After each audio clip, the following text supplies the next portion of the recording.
RRB NTPC 2025 graduate লেভেলের 24শে June first শিফটের যে প্রশ্নগুলো পেয়েছি সেই প্রশ্নগুলো এসেছিল এবং সেগুলো নিয়ে আজকে আমরা অ্যানালাইজ করব।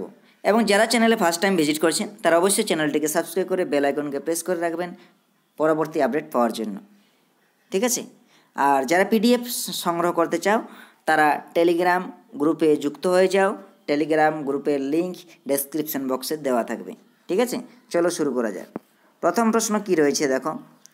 প্রথম প্রশ্ন রয়েছে ইনপুট এবং আউটপুট ডিভাইসের মধ্যে মৌলিক পার্থক্য কী। তাহলে ইনপুট ডিভাইস প্রক্রিয়াকরণের জন্য কম্পিউটারে ডেটা পাঠায়, যখন আউটপুট ডিভাইসগুলো সেই প্রক্রিয়াকরণের ফলাফল প্রদর্শন করে। তাহলে একজন ডেটা পাঠায় আরেকজন ও নির্দেশ করে বা উপস্থাপনা করে। ইনপুট ডিভাইসের মধ্যে যদি উদাহরণ দেখি, ইনপুট ডিভাইস হচ্ছে কিবোর্ড, এটা মাউস, ইঁদুর নয়, এটা হচ্ছে মাউস, স্ক্যানার, মাইক্রোফোন, ওয়েবক্যাম এবং টাচ স্ক্রিন, এগুলো হচ্ছে সবই কিন্তু ইনপুট ডিভাইস। আর আউটপুট ডিভাইস হচ্ছে কি মনিটর, প্রিন্টার, স্পিকার, হেডফোন এবং প্রজেক্টর, এগুলো হচ্ছে আউটপুট ডিভাইস।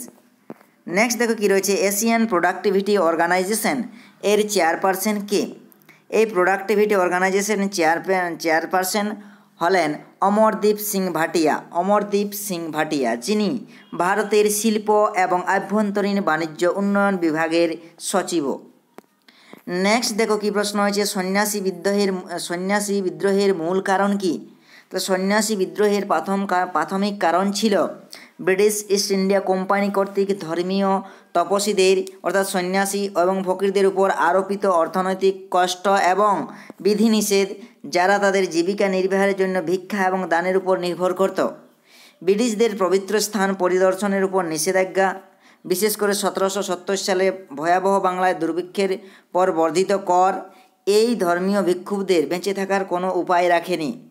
এর ফলে কেবল তপস্বীরাই নয়, বরং কৃষক, উচ্ছেদকারী জমিদার এবং ব্রিটিশ শাসনের অধীনে দুর্দশাগ্রস্ত সৈন্যদের মধ্যেও ব্যাপক বিদ্রোহ হয়েছিল। নেক্সট দেখো কি রয়েছে, 1947 সালের আয়ুকাল কত ছিল। 1947 সালের আয়ুকাল ছিল 32 বছর, ঠিক আছে। নেক্সট দেখো কি রয়েছে, ভারতের জাতীয় মহাকাশ দিবস কবে পালিত হয়।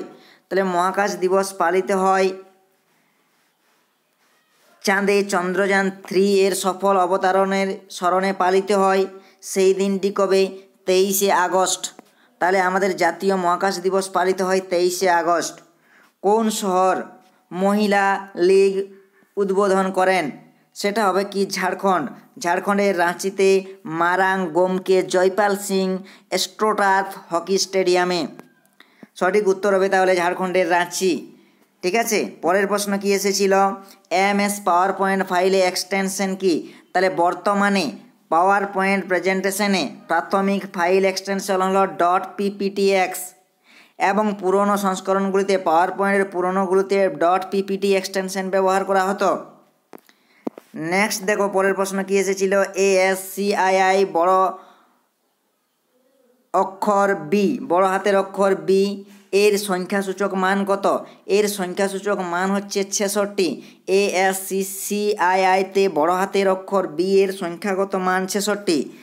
ASCII এর ফুল ফর্ম হচ্ছে American standard code for information interchange, ঠিক আছে।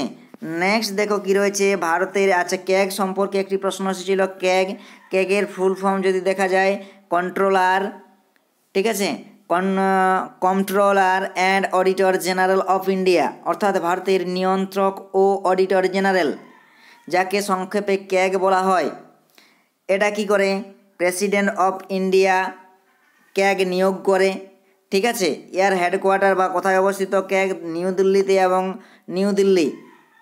এটা নমিনেটর, অর্থাৎ আমাদের নাম প্রস্তাব করে কে, প্রাইম মিনিস্টার অফ ইন্ডিয়া, প্রধানমন্ত্রী নাম প্রস্তাব করে কে হবে, অ্যাপয়েন্টার প্রেসিডেন্ট অফ ইন্ডিয়া, ঠিক আছে। টার্ম লেন্থ কত বছরের জন্য, এই পদটি থাকে 6 বছরের জন্য বা 65 বছর এজ, যেটি আগে হবে সেটি প্রাধান্য পাবে। ষষ্ঠ তফসিলি কিসের সাথে সম্পর্কিত। ষষ্ঠ তফসিল পড়েছিল।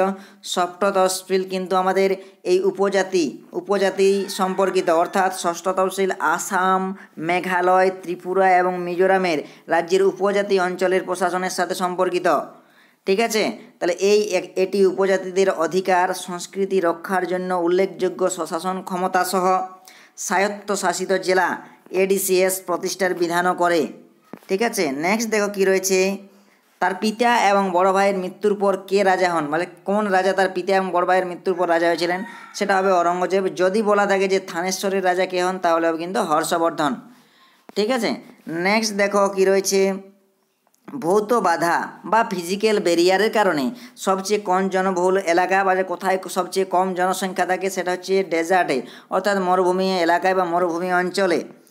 নেক্সট দেখো কি রয়েছে, 1 জানুয়ারি 2025 সালে ইসরোর চেয়ারপারসন কে ছিলেন। তাহলে 1 জানুয়ারি কিন্তু আমাদের 1 জানুয়ারি যদি থাকে, 1 জানুয়ারি কিন্তু আমাদের যে আগে ছিল এস সোমনাথে ছিল, এবং নতুন যদি চেয়ারপারসন বলা হয় তাহলে হবে ভি নারায়ণন, কিন্তু ওর টাইমকাল ছিল এই 1 জানুয়ারি 2025 পর্যন্ত এস সোমনাথ ছিল। ঠিক আছে। তাহলে সঠিক উত্তর হবে এস সোমনাথ। M0L0T⁻², এটি কিসের মাত্রা বা কোনটির মাত্রা? এটি হচ্ছে কৌণিক তরঙ্গ বা অ্যাঙ্গুলার অ্যাক্সেলারেশন, সেটার কৌণিক তরঙ্গের হচ্ছে মাত্রা। নর্মদার উত্তরে কোন মালভূমি অবস্থিত? নর্মদার উত্তরে অবস্থিত মালভূমিটির নাম হচ্ছে মালওয়া মালভূমি। ঠিক আছে। বা বিশেষ করে যে মালভূমি থাকে সেটা হচ্ছে কেন্দ্রীয় উচ্চভূমি। এই অঞ্চলে মালওয়া মালভূমি এবং মধ্য ভারতের অন্যান্য মালভূমিগুলোও কিন্তু অন্তর্ভুক্ত। তো সঠিক উত্তর হবে মালওয়া মালভূমি। স্বাধীনতার সময় ভারতের সাক্ষরতা হার কত ছিল? স্বাধীনতার সময় 1947 সালে সাক্ষরতার হার ছিল 12%। কত পার্সেন্ট? 12%। পিথোরা চিত্রকর্মটি কার দ্বারা করা হয়েছিল? তাহলে পিথোরা চিত্রকর্মগুলি রাথোয়া, ভিল এবং বেলিয়া উপজাতি সম্প্রদায়ের পুরুষদের দ্বারা তৈরি করা হয়ে থাকে। এটি মূলত গুজরাটের পঞ্চমহল এবং ছোট উদয়পুর জেলার এবং মধ্যপ্রদেশের ধর এবং ঝাবুয়া জেলায় বাস করে। তাহলে গুজরাট অথবা হবে আমাদের কি গুজরাট অথবা কি মধ্যপ্রদেশ, এবং সবচেয়ে বেশি যারা করে সেটা হচ্ছে রাথোয়া। ঠিক আছে। নেক্সট দেখো, আচ্ছা আমাদের এই প্রশ্নগুলোই ছিল। ঠিক আছে। তো যারা চ্যানেলে ফার্স্ট টাইম ভিজিট করছেন তারা অবশ্যই চ্যানেলকে লাইক, শেয়ার, কমেন্ট এবং সাবস্ক্রাইব অবশ্যই করবে, এবং পিডিএফ নিতে চাইলে একদম টেলিগ্রাম চ্যানেলে যুক্ত হয়ে যাবে, লিঙ্ক ডেসক্রিপশনে দেওয়া থাকবে। ঠিক আছে। Thank you.